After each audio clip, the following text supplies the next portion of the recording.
Welcome to the first installment of Tooling Tuesdays at the North American Stratasys Tooling Center. Each week, we will take you behind the scenes to show you how additive manufacturing is changing the way industries design and build production tools. From lightweighting, jigs and fixtures, and end-of-arm tools to creating custom assembly aids, we'll share with you real-world applications and success stories that you can use to speed up production and reduce costs.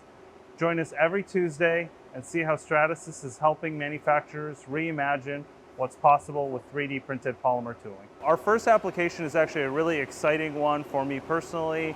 Automation is everywhere. You can't go into a factory and not see automation. So it is fitting that on our first Tooling Tuesday, we talk about end-of-arm tools. What you're seeing here is a carbon fiber printed end-of-arm tool made with a Stratasys F900, printed in a fraction of the time that a traditional tool can be made. Why, you might ask? It's because a traditional tool looks like this. It is separate components that are machined individually, welded together, and then remachined from distance to create the proper distance for the tool to function properly.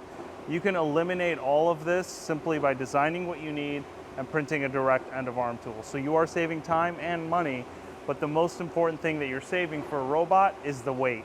So even though these are small end-of-arm tools, they still allow you to save money and save time, but every ounce matters when you're dealing with a robot when it comes to automation. So even on tools like this that are relatively small, you still have 3 separate pieces that require 3 separate machining operations, welding and remachining, then powder coating.